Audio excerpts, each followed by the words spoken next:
and you are awake and alert with us, we are going to talk about finance, and we kept that deliberately for a post-lunch session on second day because people are attentive to finance and money. That's one of the reasons, but the more important reason is that finance is really an important link between all that we are doing, an important need to advance action on heat resilience and access to cooling. We need all kinds of finance. All sources of finance have a particular role to play. And keeping that in mind, we designed this session to talk about what specific roles different sets of finance can take, if there are pilots that have been done already, what it needs to then scale it up. And we have a very eminent panel, and I request all our distinguished speakers and panelists to please join me on stage.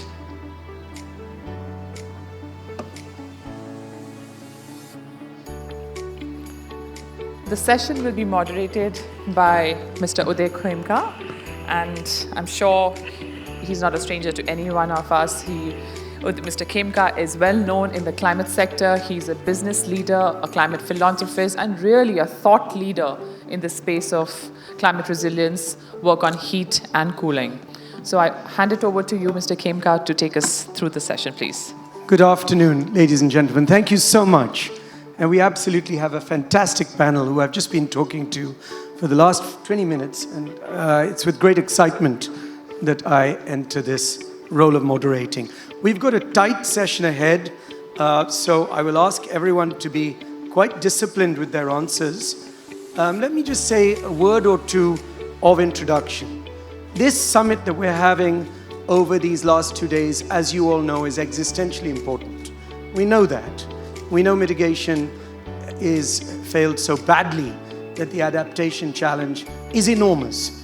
And we also know that the many solutions that have been proposed over the last 2 days have to be financed at massive scale.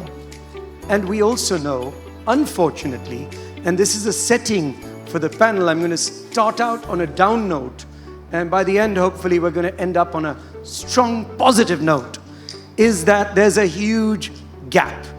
Many of you will know the UNEP Adaptation Gap report that came out last year. And you will know in that case that there is this massive, massive gap that we find, that whereas the amount of money required is, according to the report, is somewhere around $310 to $365 billion a year, that international flows at least are only $26 billion. That was a report looking at international flows in relation to total adaptation flows. There was another study by CPI that I thought was more helpful in a way, that talked about the fact that the annual target with 215 to 387 billion a year, and all kinds of adaptation finance were at about 76 billion. Now, one of the things I realized, Googling and interneting and using AI till very late last night, as one does in a last-minute way, is how completely pathetic and fragmented heat and adaptation finance numbers are. They're really very, very poor. So if there's a philanthropist here who wants to fund that work, please jump up and volunteer. But you can see, nevertheless, that there is a massive gap. The next point is that the vast majority of these funds are still public funds. And yet we realize that after 200 years of capitalism, the vast pools of capital on the planet are mainly private. And how to motivate these private pools of capital to meet these needs is one of the great questions that we're going to be asking our very distinguished panel. UNEP had estimated that the private sector potential was 50 billion. But when you actually look through that report, you find it's all very top-down. Although I don't blame UNEP, it's just very difficult to get the info. So we have on this panel people who cover everything. It's incredibly smartly put together by the organizers. Thank you. Makes my life easier. Public finance, private finance, banking taxonomies, insurance, new business models and technology, and also people who've created entire frameworks. So we're going to come to every one of our distinguished panel with a question, which is, how are you planning to give us hope? We're not here to chit-chat. We're not going to have a nice traditional discussion. We want your best ideas to bring the greatest finance, including avoided finance there, Arjun, to the table to actually move the needle here and bridge the gap. Let me start with, I am a philanthropist, as was said earlier. I've been working on climate change since '92 at the Rio Earth Summit with the oldest Indian philanthropy to focus on climate. And there are two financial pieces that I would bring to the table. If we have time at the end, we can revert, but you're not here to listen to me. One would be institutional finance, representing pension funds and sovereign wealth funds, worked with for the last 25 years on climate finance, and the other is philanthropy. What I will do is say a word on philanthropy, because I do think there is hope. The first is that we are seeing increasing collaborative initiatives of philanthropists across the world. The Climate and Health Funders Coalition brings together 35 funders and announced a $300 million commitment at COP in Brazil, working strategically together on the area of climate and health funding, where heat is a core pillar.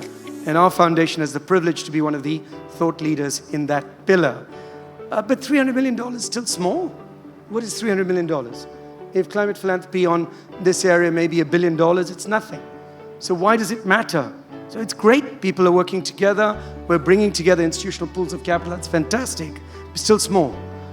I think it matters because there is tremendous innovation being harnessed by climate philanthropy.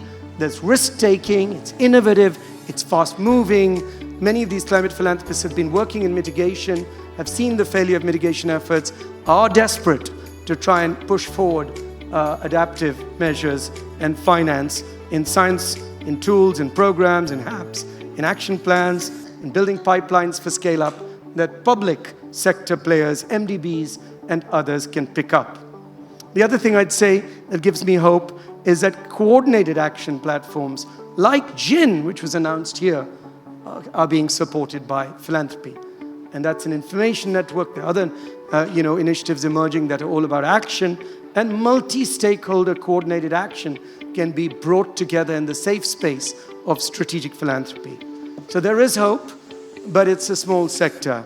I'm now going to get to the adults.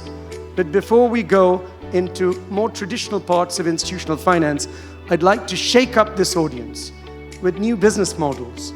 And so Arjun, you're the first to get us going. And I'm super excited about what you're doing at Smart Jewels. And I'm totally ignoring the question I was given to ask you.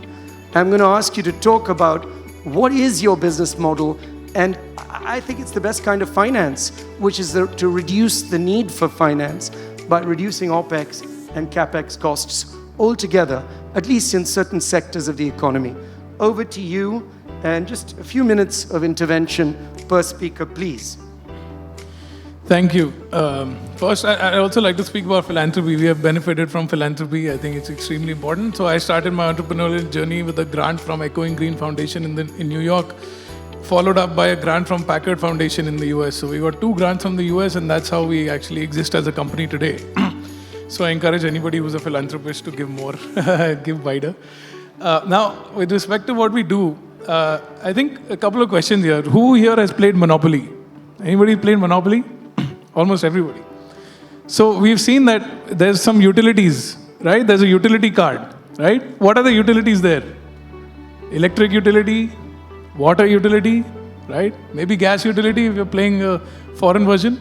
So what we're building is the 4th utility, cooling utility, right? Cooling is not a utility. Now imagine if all of you had to build your own power plants to get power, to power your homes and offices and factories. Right? That would just be insane. What would be the outcome? It would be wasted capital allocation because we're not all experts. We would all have to choose the technologies to invest in, build the power plants, run the power plants, and in the process, waste millions and billions of dollars. Right? So that's what's happening with cooling. For our homes, we are building and deciding what technology we use, investing in the technology, and then maintaining it. Same thing for big buildings and same thing for factories. Right? Now, the other interesting part is that the biggest cost of cooling is actually energy cost. It's not the capex. So whenever you encounter a system where the biggest cost is actually in running, in operations, where the complexity of operations and maintenance are very high, where the technology choices are extremely diverse. In those kinds of areas, the as-a-service model makes a lot of sense. So what we started pioneering in India about 11 years ago is cooling as a service. Now, in this model, it's just like a utility model, right? We design, build, own, operate, and maintain cooling assets at our client sites, and we promise to deliver them extremely energy efficient, cost efficient, and high quality. Equally important, cooling is very personal, right? We can feel like 2-3 degrees up and down, and especially with humidity, 10% up and down can make a huge difference. So in cooling as a service, we are able to give cost-effective, energy-efficient, very sustainable, and high-quality cooling at a much lower capex and opex than what would be experienced otherwise. So I think to make this real, I can use an example very quickly. We work a lot with hospitals. So in the business as usual case, the hospital would design a cooling system, invest about 20 crores in the cooling system, and spend about 3 crores a year on the energy cost of that cooling system forever, right? So over 50 years, like 150 crores, and you spend 20 years on capex, 20 crores on capex. With us, they spend zero on capex, zero. That's like 7 to 8% of the entire cost of the hospital, which is invested in by us, and the hospital has to invest nothing. And the running cost, instead of 3 crores a year, they're paying 2.5 crores a year, which includes the capex portion, maintenance, and energy cost. So there's a net savings every year and zero capex up front. And on top of that, they get assured cooling, comfort, temperature, humidity, air changes as per standards. So that's kind of, I think that's what's to look forward to. We already have about 60 success stories across India and 25 cities. And we're hungry to scale that up. But you've been very efficient with your time. Talk a little bit more about how the tech can, not that you've moved the capex to your balance sheet, how does it reduce in the mind of God the actual need for capex and opex? How does your efficiency increase that? Sure. So going with the example of the same hospital, right? Standard process, consultant will design the building, and the consultant will not be responsible for running the building. So 100% of all cases are designed with, the people who are not going to operate, or in today's date, almost 100%. So what do you think is the standard outcome? It's over-design, right? Because you don't want to be caught with a hospital that is not cool, or a hotel which is not cool enough, because everybody can feel hot, but nobody catches over-design, right? Over-design is a disease. It's there in every single facility. So we're putting extra capex. Where you need 1 chiller, we're putting 2 chillers. Where we need 10 tons of cooling, we're putting 15 tons of cooling in that room. Imagine the cascading impacts of inefficiency when we are designing without the use of real operating intelligence. That's what's happening in the entire industry at the moment, right? Your eyes are closed, you're designing, you're anticipating all kinds of things which will never happen, and you're over-designing in capacity. So the first thing that we do is we use operating data, every single hour of operating data of multiple facilities across India, to actually decide what should be the cooling capacities of the system. That's the first place where you are able to actually become efficient. It's not only transferring the responsibility of investment from one party to another, but it's actually reducing the quantum of investment altogether. And yes, so... No, that's exciting. So Shishir, before this, we were chatting about 3 different critical areas. Let's start off with the 16th Finance Commission, because at the end of the day, public finance remains absolutely critical. Yes, we're going to boost private finance, but let's think about public finance for a minute. Could you start with that and then talk about, your thinking around also how companies can access bank financing more efficiently or reduce their losses, and also bring in your own thoughts from Aeon and your current career about insurance, which will segue very nicely into Ashish's comment. Thank you. So thank you, Uday. And first of all, I would like to congratulate NRDC for organizing this forum and bringing all the stakeholders together. It's a very timely planned event. And as you mentioned about the public finance part, so what 16th Finance Commission has done, it's a game changer when you talk about the heat-related investments, because they have recommended heat wave to be a notified disaster, along with lightning. So that changes the whole scenario, because earlier we never had the funds for adaptation, mitigation, and relief and response for the heat stress or the heat wave. States have to notify heat as a localized disaster, and then they used to get the funds for the same. Now it's open funding, and states can take up adaptation projects, mitigation projects. They can spend money related to the heat financing. So this is from the Government of India side, because when you talk about the notified disaster part, it not only gives you the relief and response, but also allows you to use money for the mitigation and adaptation. So this is the first thing. Now you talked about the capital inflows, or how large corporates or companies, or we can contact the banks or use the leverage for the credit facilities. So we need to understand one thing, that lot of anecdotal talks have been made about the heat in India, heat stress, health stress. That's right. But you need to quantify the losses, because the large corporates, they understand in terms of profit and loss. You tell them that, okay, this much of, like if the heat crosses this threshold, this is your productivity loss, this is your supply chain delay, and this is the loss of the revenue that it is causing. For example, a 1% increase over 42 degrees may bring down your revenue loss by 6%. So when you showcase this, they understand the severity and importance of it. So what happens after that? The insurance companies, they can risk it, the banks can finance it, and you can go with many options. But again, first thing, you have to quantify it. Like the wet bulb index, in which you bring all the things together: humidity, heat, air, temperature. So we need to think in an innovative manner about this. Then coming from the MSME part, because MSMEs are majorly informal and they not have as benchmarks as large corporates have. So you can have sectoral benchmarks fit into it. For example, a restaurant. So if you know that extreme hotter days, a restaurant won't be generating that much of revenue, because the footfall will decrease. You can say that from 12 p.m. till 5 p.m., the revenue loss is this much due to this much of heat. So you can also benchmark that. Similarly, construction activities, supply chain, you can benchmark all the sectors based on the heat index. Now, as Aon, what our expertise lies in is that we can model that heat, we can model that loss, and we can bring the solutions, whether it's parametric or indemnity, but we can bring down the solutions that this is the loss you may face due to extreme heat events, and this is a solution we can provide by quantifying and modeling the loss due to the extreme heat. We are doing it globally. We plan to do it in India, and we want to take it forward. Thank you so much. So why don't we turn, why don't we turn a little bit on the insurance side? In India, as you know, we've been talking about institutional adaptive behavior, and then we started to move to MSMEs. But let's turn to retail.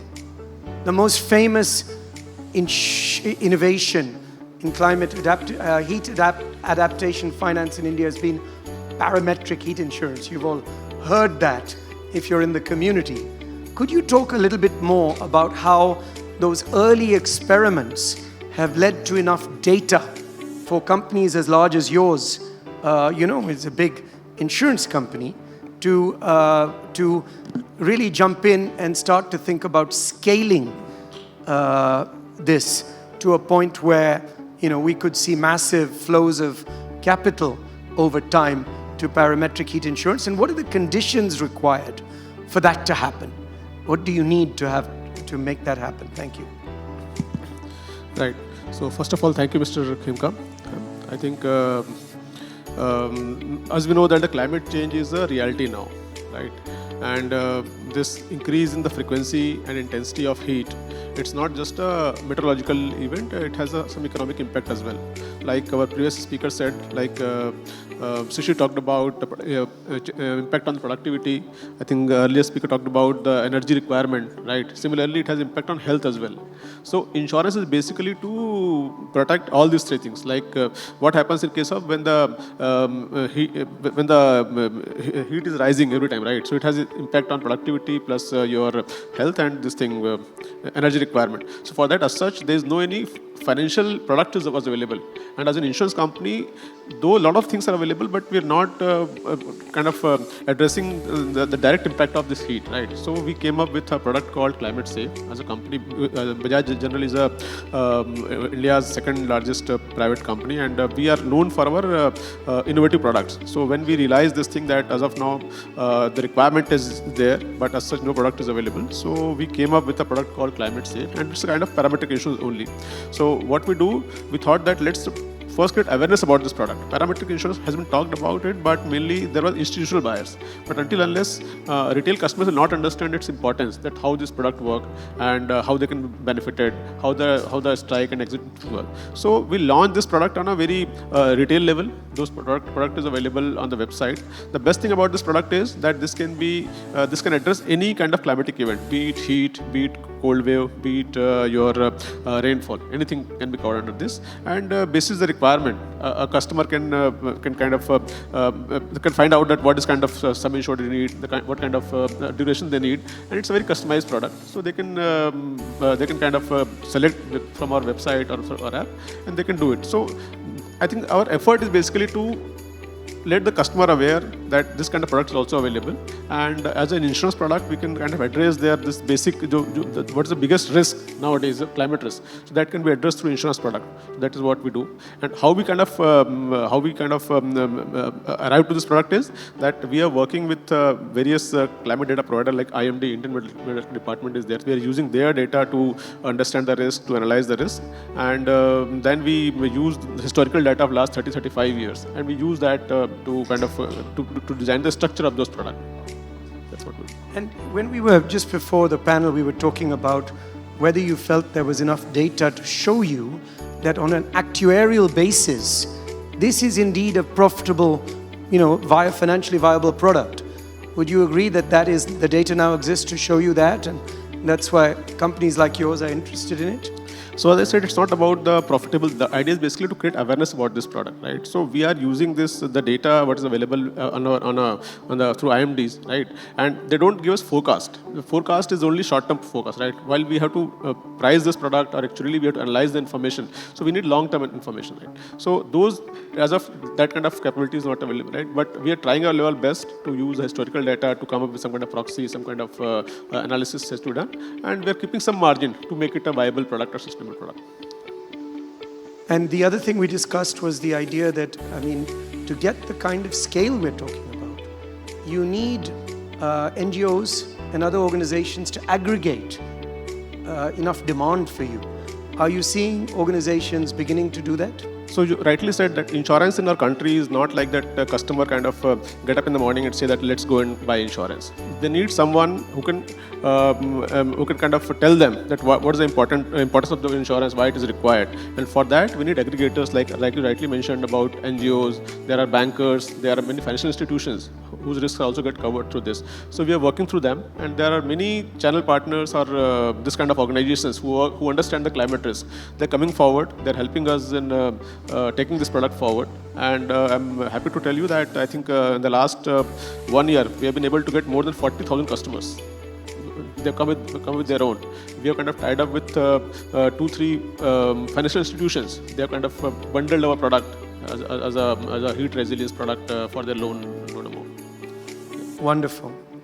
So, turning to you, Jorge, in the case of Arjun, Ashish, and Shishir, I have a very clear way of putting them into a business function or a business background of a particular kind. In your case, you've had about 3 different careers, at least. But you've also worked on frameworks to think about the enabling conditions for private sector finance and finance more generally.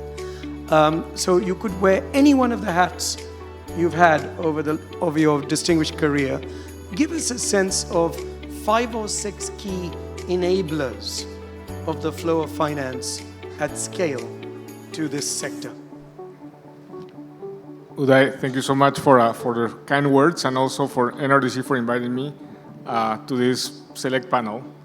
Let me just, back for a second. I'm going to try to be as brief as I can.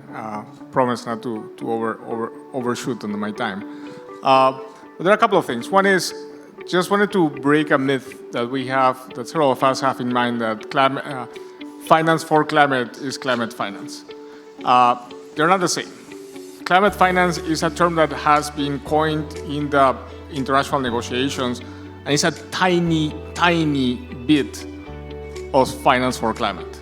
Climate finance is a negotiated term. It's about public finance going from developed countries to developing countries. So when we talk about how to make heat being seen by climate finance, we're shooting on our foot, because we're just trying to compete for a very tiny bit of the amount of money that is out there. I would actually refer, in order to change that paradigm, to one of the objectives of the Paris Agreement, that it's all finance flows. It doesn't say climate finance. All finance flows need to be consistent with a low emissions and climate resilient pathway in the world. And so, thanks, Sheila. So with that, let's just immerse in what we mean by that. That means that for any kind of financial decision that we make, we need to have to consider climate as a vector that is changing the trajectory of how we see the world. And that has 2 consequences, and I will reflect to the 3 of you previous to me on the panel. One is, how do you actually think of resilient investments? And how do you think of investments for resilience? 2 different aspects. And those come both from the public side and also from the private side. Let's talk about the first one, resilient investments. That is what our colleagues at Aon and Allianz were talking about. We know that there is a trajectory on climate risks over time. We know how those risks might manifest on our investments, being that an infrastructure, being that a technology that is established, being that even an insurance product. And so how do we adjust those products to include those climate risks in a way in which we completely mainstream our financial decision based on those risks? And hence, we can prove, and that's where the private sector is starting to get to a certain degree of clarity, we can prove that if we make some investments right now on adjusting that technology or that infrastructure, we might have returns down the road in terms of avoided losses. So we can measure that. That's a straightforward decision for whatever financial, even if we didn't have climate change at all. That's how financial decisions are made on a daily basis. And for some reason, on climate change, and particularly on climate risks, we haven't been doing that. So that's the first one. The second is investments for resilience. And that's where our Arjun was talking about is, we know that the world is going to be different. How do we actually create new technology that it's adjusted to that world? Whether it's, drought-resistant seeds, or that it's, more efficient irrigation systems that will allow us to use less water for the same production. And so we are just, again, being completely blind if we don't see that the world is going to be a very different world down the road, and we should be creating the next technologies yesterday to try to adjust for 10 years from now or 5 years from now. So just responding to your question very briefly, the private sector has been consulted over and over and over of what they need to actually jump into those set of opportunities. And the answers are not coming back that easily. And so that's a reflection for us. One is, they would love to be more involved on how governments and local governments and central governments are defining their adaptation investments down the road. They would like to be part of that party, and they're not being fully invited, or they don't understand exactly how that operates. Second, they are trying to understand how they can contribute towards building capacity in different actors across the financial ecosystem to be able to engage in conversations such as the one that I just mentioned, resilient investment and investment for resilience. Third, blended finance, the possibility of connecting public, private, philanthropic, and other kind of financial sources through a capital stack, and being transparent in terms of who contributes to what in that stack of capital towards advancing investments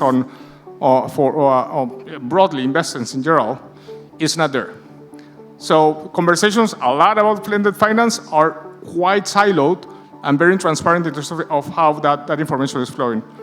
And they would like to actually play a role in that. Fourth is how do they engage on, and that's one thing that private sector, particularly the ones that are most advanced, claim that they are not yet there. That it's how do we harmonize the standards, taxonomies, investment criteria that define perfectly what is an adaptation or resilient investment. So then when you do an investment, you don't have to justify and discuss and try to convince others. It's just part of the package. It's part of the range of opportunities that you have to invest. Fifth and fourth, and I'll just close with that, is on the fifth one is insurance, and we just talked about that, so I won't talk more. And then the last one is locally led adaptation. So we're talking about the trillions of dollars and the billions of dollars that are flowing or potentially would flow to address all our problems around infrastructure, big ways of living that will change, big investments in agriculture. But we should also be looking in ways in which we can create financial resources to go bottom up to the people that with little bit of money will change our lives. Those mechanisms are not fully advanced, and I think private sector should play a role on that as well. Thank you so much. And that was a real masterclass. Thanks for that, Jorge. I want to pick up one thing that was said here. Not climate finance, but finance for climate. Because I do think that could be a secret sauce for all of this. If you think about it, capitalism is founded on risk and return. Not just return, but risk and return. So if there is impending risk, then that implies the need for higher return. That's to say, your cost of capital has just gone up. Your insurance premium has gone up. Your credit rating has got worse. And that applies as much to an individual as to a company. So if you can truly avoid that extra risk, if you can truly lower your cost of capital by taking averting action, then you are now harnessing the largest streams of money available fiscally and in the private sector to take averting action early. And we all know from all the studies that have been done that the action now is much less costly than action to then deal with the consequence. So mitigating upfront through adaptive behavior is going to save a lot of money. So there must be a way of monetizing this, and I see that as a thread going through this conversation. Now, we started late, so I'm going to turn to our wonderful organizers who, hello? Hi, I'm just turning to you to ask. We started a bit late. Do we still have a hard stop at 3:30 or do we go on? 3:40, okay. So then let me turn back to the panel and say, this is a rare meeting. You've got everyone here is an expert too. So it's experts talking to experts. If we could create a collaborative set of financial initiatives at the system level to try and address this question of increasing the flow of finance to heat adaptation, would you have an idea for this audience that we could take back to NRDC, who are our wonderful hosts, and say we actually came up with 2 or 3 great ideas of what we as a community could be doing together to push forward this agenda? One of the things I said is just to be able to track what adaptation finance actually is, because the data is all over the place. Any other ideas what we could do collaboratively? And then we'll throw it to the audience, and then we'll open it up for audience questions. Why don't we start with you, Arjun? I would need a couple of minutes. I think the gentleman here Okay. has some ideas. Anyone who has a good answer? So when we're talking about this heat adaptation or heat resilience solutions, right? So ultimately, we're talking about insurance, and for insurance, there are, like in India, I think more than 80% workforce who are basically exposed to this climate or heat is basically they are mainly from construction sector, or they are kind of gig workers, or they are farmers, right? They are the one who still needs to understand about this concept, how it works, and also they need some kind of support in terms of premium payment. So what we have faced in the last 1 year is that though they understand that there's a need for this kind of product, but when we talk about that you have to first pay some amount to get the cover to mitigate your risk. So then they step back. They said, okay, then let others do first, then I'll come forward. I think as a collaborative effort, this kind of NGOs are there, organizations are there. If there are many projects which are going on, right? So maybe some kind of premium financing can also be done for those customers, for those kind of segment who actually need this kind of product, but because of affordability or because of understanding, they are not coming forward. And that will much better to kind of increase awareness and the kind of acceptance of this product. So we tend to live in silos. We took finance, but actually awareness. And we were talking in other sessions about the importance of awareness on heat. And that could be linked to these kind of solutions. That's a great idea. So, gentleman I used to work with in Lawrence Berkeley Lab, Professor Ashok Gadgil, he writes a lot about heat stress. And, he did a sort of survey of India and try to find out if there is any quantification of the impact on extreme heat on human life and the costs of that. And he found that everything that we have in the public domain is flawed by orders of magnitude. So there's a very clear problem, like linkage of heat stress to loss of life, impact on productivity, right, productive hours of labor, and also like just longevity of life are not very well understood. So I think that's, an organization like NRDC can probably throw light on that to, help the country fix that.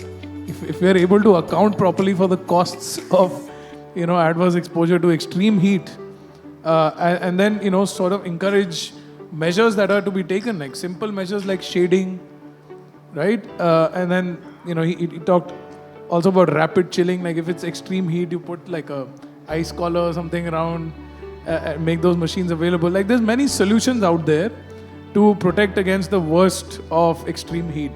I think we're just starting. Like he put out this paper and it was eye-opening, but there's like a whole body of work that will emerge from that. Thank you. Shishir? So I have two ideas here. First, when you talk about heat, so I would suggest that don't talk about heat in just one hazard or a disaster. You can club it with one local disaster for a particular state. Like when you go to Orissa, you can talk about heat and cyclone. When you go to Bihar, you can talk about heat and floods. Because what happens, it expands and multiplies the impact and the understanding of the people. Because heat alone, if you talk about, so definitely it's a very imminent thing and we have to act upon it. But as you also said that not of things are not being talked about heat and the effects of heat. But when you club it with any other disaster and hazard, it will definitely catch an attention. Secondly, I have worked with NDMA and I felt that a lot of convergence need to happen between different ministries and departments. When you talk about heat, it's NDMA issue also. It's MOE FCC, Ministry of Environment and Climate Change issue also. It's Ministry of Labor's issue also. So a lot of ministries, they have to come together and they have to create a plan, not just to sit in silos and working differently and, all by themselves. Because in NDMA, we felt that something was being done in MOE FCC, but we didn't know about it. So a lot of information, like you said, awareness, dissemination of information, coming together for creating a national plan, it needs to be done. Thank you. Ashish?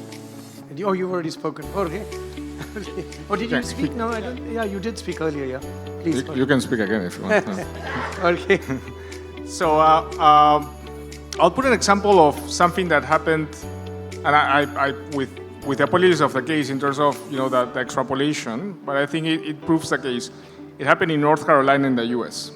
North Carolina has a hazard, a climate hazard, very pronounced. That is high winds and and storms that are just increasing, and particularly in the coastline. A lot of houses were uninsured, a lot of houses were insured, but the insurance was quite limited to certain level of damages. These winds have been increasing over time, and they're just ripping apart the roofs of a set of houses in the area. The local government decided to do a couple of things. That's where extrapolation starts getting tricky, but let's run with me this exercise. So the local government issued a bond to get capital.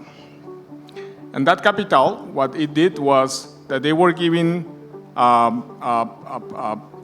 portion of that money, like a rebate, so a return money for actors, for householders that wanted to use roofs that are more resilient to winds.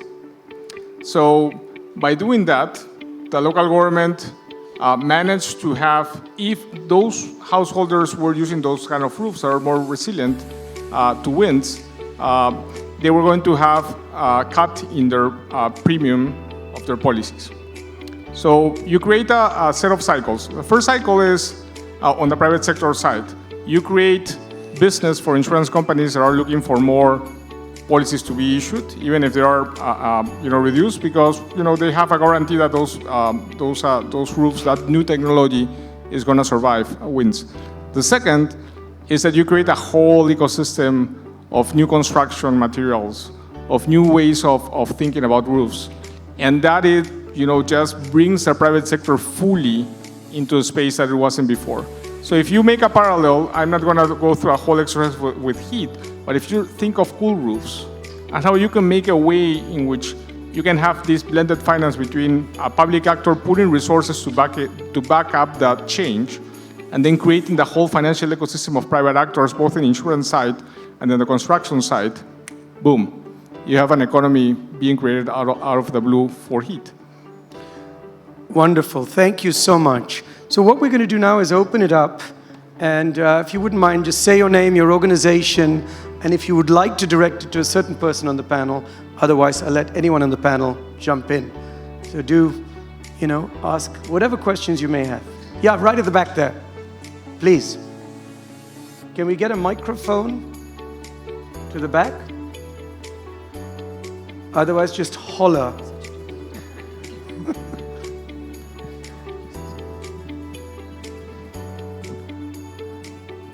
Hi, thank you for that sort of extensive discussion. I'm Laksh, I'm from National Law School, Bangalore. I have two questions, very short. One is, how would a gender transforming financing would look like? Because we know that the impacts of heat or other climate impacts are not equitably sort of, experienced by people. There is a differential and disproportionate impact. So can these differentiabilities can be built into financing? It has happened in other sectors. You were referring to gender, were you? Yes, gender responsive and transforming financing. Just make sure we can hear. And second, I'm all for parametric insurance as a mode to address those sort of issues. But who's going to pay for it? Because the people who are experiencing these impacts are not the ones who have caused it. So it's a disproportionate impact. If they are meant to pay for it, it's unfair, it's injustice. So how can we also build in justice to that? Which means who will be paying for it? Where will the money come for the insurances? It can't be another sort of, money for profits and the profit game another time. So that's another. Thank you. So there's a practical element, there's an equitable justice element, there's a question of gender, there's a question of, whether parametric heat insurance premia should be paid by those taking out the policies. Who would like to jump in?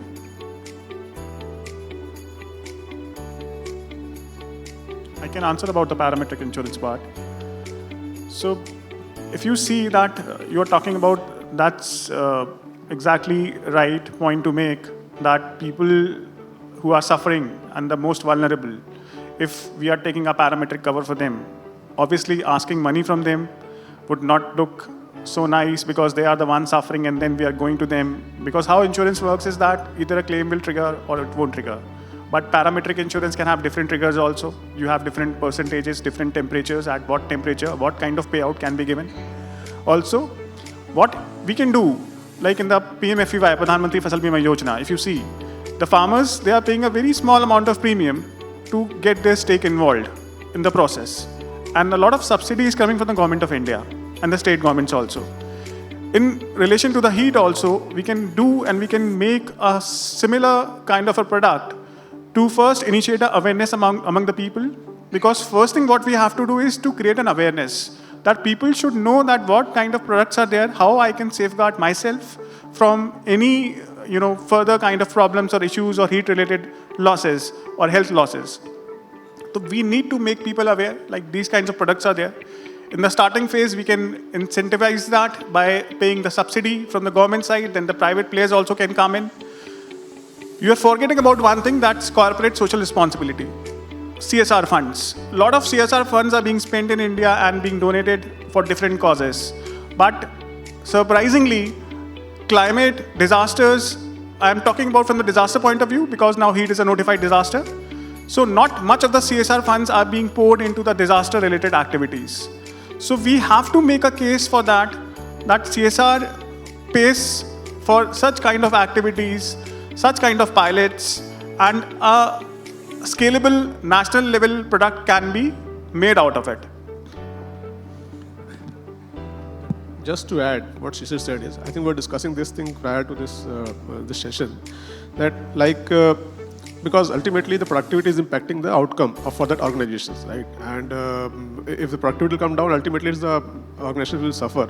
So as per the Indian labor law, it is mandatory for any organization to provide them accidental insurance or health insurance. In the same way, I think the organization can also think about this, that they can provide parametric insurance for all their labor or all the employees. I think that will help the organization, like you said about CSR, this thing. It will also help kind of creating awareness as well as provide them any kind of those kind of the losses which can happen due to this climate or heat that can be compensated through that insurance.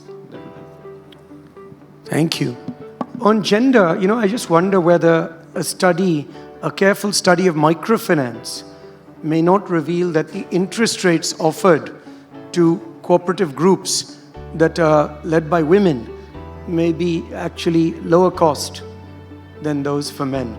So it's a really interesting area to look at, is whether of course there can be ethical norms through regulations, through corporate behavior, through CSR. But I think there's something deeper in that systemically that could be explored. Any other questions? Yep, please, Alexander.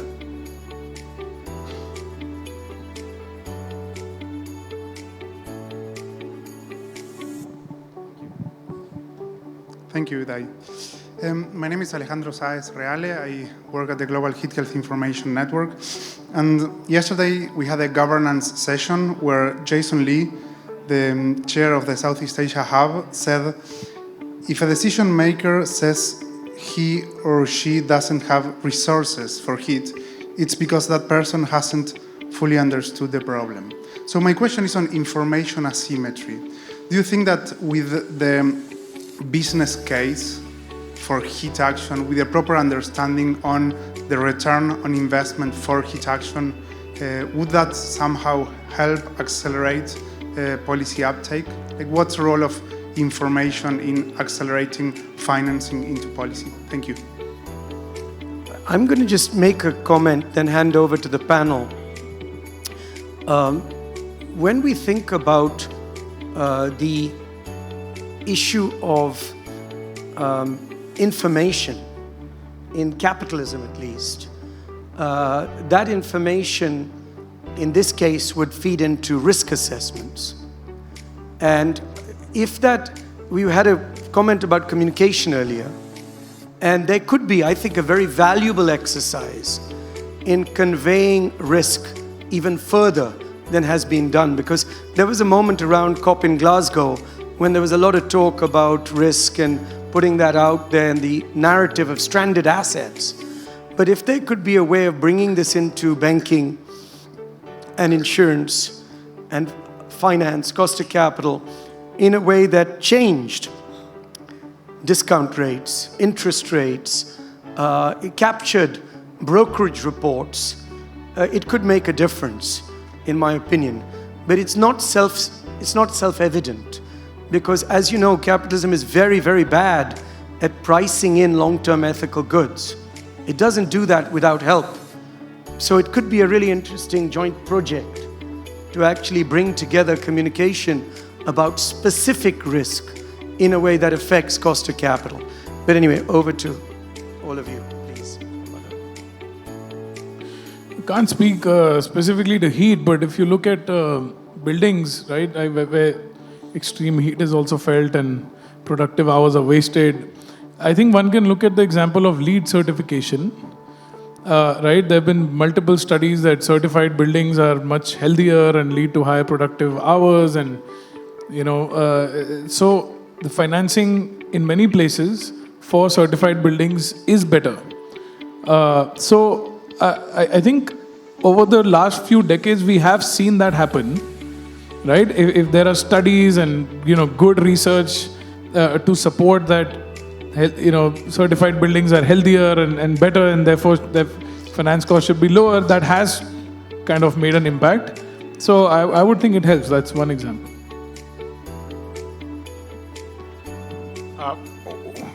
Alejandro, one of the ways in which you can leapfrog the lack of information and the always the typical answer of we don't have enough to actually then project risks is by using proxies. So whether you can use loss productivity loss, and whether you can start measuring that on, in this case, formal settings, but you can start assessing whether, not necessarily if it's connected or hit or not, but if you can assess over time how that productivity loss goes down, then you can start incentivizing employers to take on a look at how they can ensure that productivity loss by enhancing working conditions, and so there are proxies that have been tested.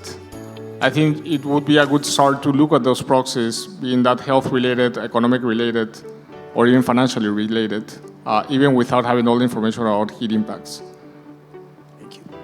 Yes, please.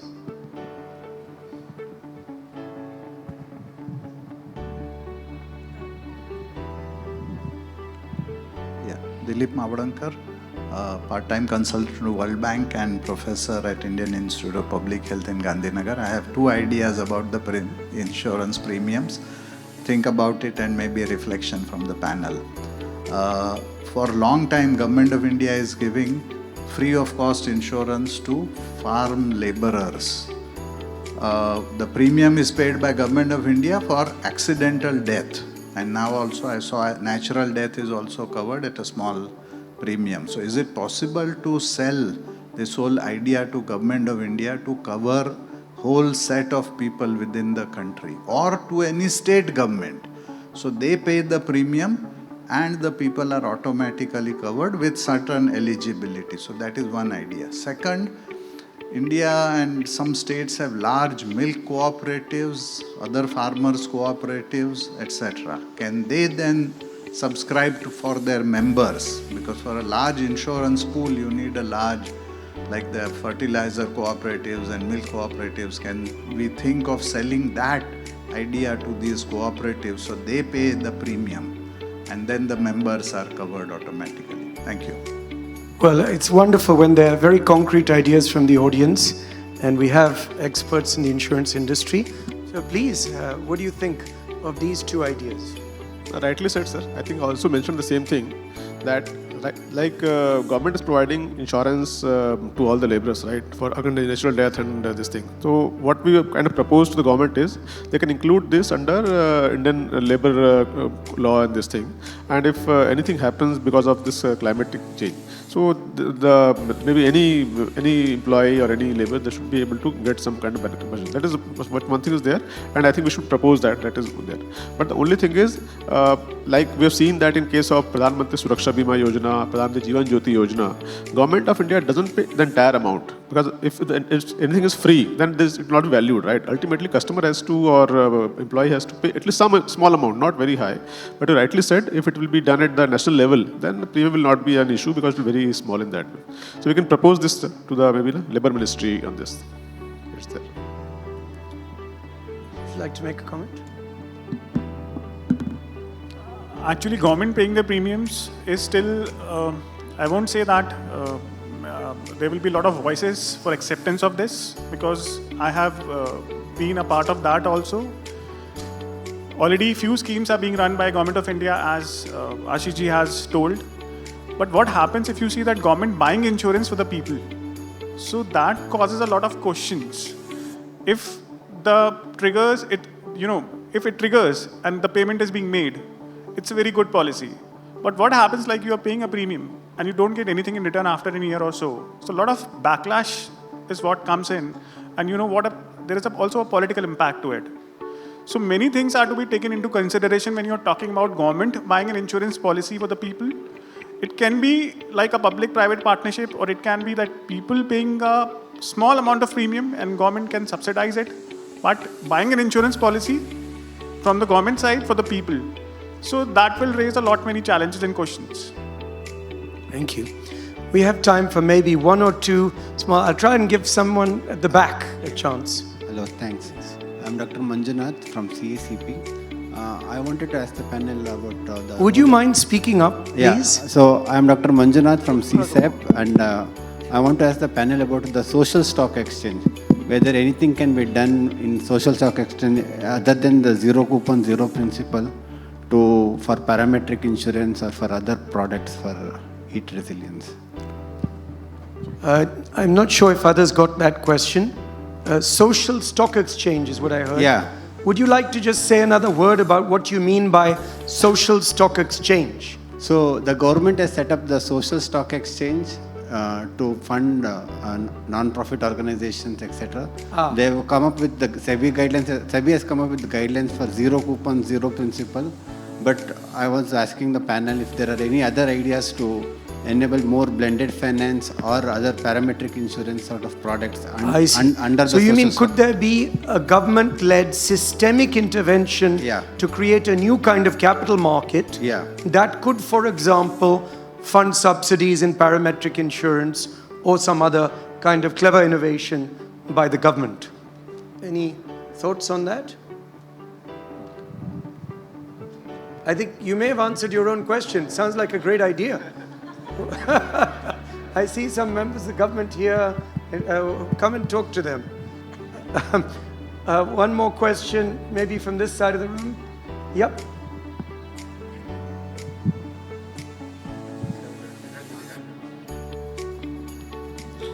Hi, this is Akash. I'm with NRDC.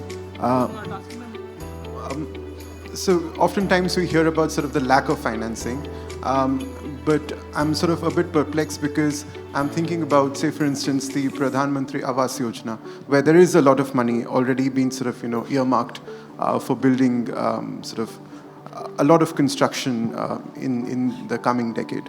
How do we link compliance with heat resilient designs, say, for instance, in buildings, with subsidies? So the question really is about how do we use existing money well in a climate responsive way? Well, I think that's a really important question, because we know deep in our hearts that even though we want to motivate huge amounts of private sector money, philanthropy money, etc., if you look at 8 billion people who have to adapt to heat, the core has to be fiscal. So how do we build the pipeline to be able to absorb this money most effectively, is what I'm hearing. Did I understand the question? Anyone have a good answer to that? It's really interesting because normally finance sits in its own silo. And you raise a very important point, but it has to connect to the real economy. It has to create to real sectors where real pipelines of investable deal flow come from. I'm using business language, but you can use government language for the same thing. Any great ideas on that? Yeah, just to say, sorry, that all money can be climate money. Well, I liked what was said here. And actually, you give me a perfect way to sum up, because we have 3 minutes. But I was talking to someone, an organization called the Global Center for Adaptation in Rotterdam. And their model was to recharacterize MDB funding by putting a heat lens on every project, right? So they, at that time, this 2-3 years ago, claimed that they'd recharacterize about $10 billion of MDB and DFI funding. That sounds super smart. Instead of seeing, this goes back to Jorge's comment, it's climate finance. It's finance for climate. You bring in the heat lens on every piece of financing that is coming from every source.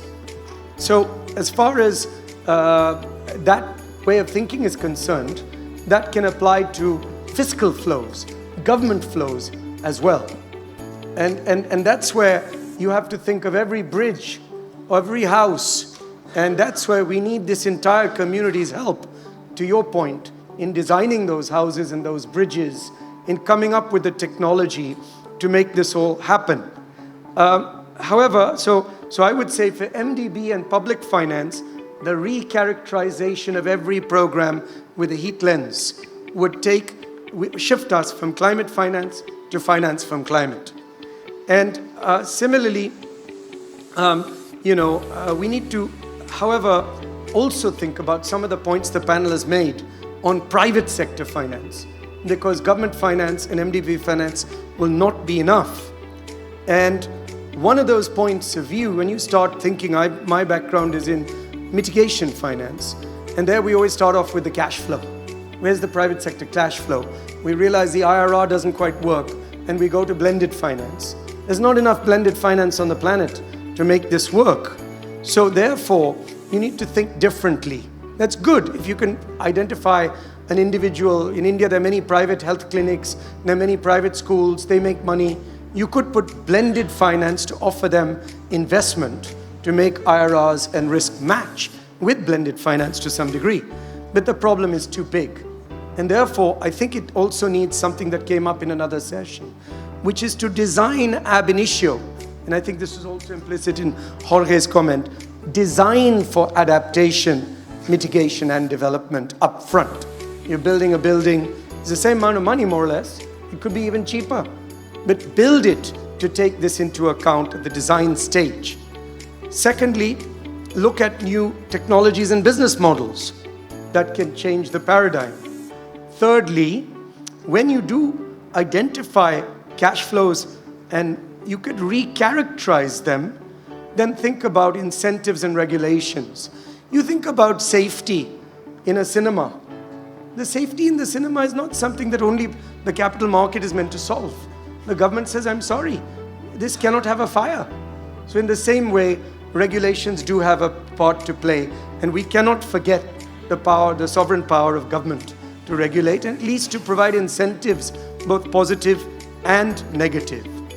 But for me, the most important point about private sector mobilization that came out of Jorge's comment, but also Shishir's and others on this panel, was to say, look, there's a tool in capitalism that allows you to go from climate finance to finance from capitalism, which is to identify the risk embedded in heat and to make it transparent to behavioral change so that you lower your cost of, you lower your premium, insurance premium, you lower your cost of bank debt, or you improve your credit rating. It's another way of saying the same thing. Because you take that action because it's in your economic interest to do so. And there was a point from the back somewhere, and that needs to be communicated. And we need programs that communicate this to capitalism to speed up that which will happen naturally over 10 or 20 years to make it urgent, fierce, and now, so that we get this thing done as a community. My last word to all of you is, please let's see this as a family. All of us working with fierceness. We don't have time for this to be a discussion group. We need to see this as one family working together. And I, on that note, would like to thank my brilliant panelists who are dedicated, and most importantly, NRDC, for having us in this wonderful conference. And I wish much strength to your sword arm in the battle ahead to move against, to save so many lives in the battle against heat and climate more generally. Thank you very much.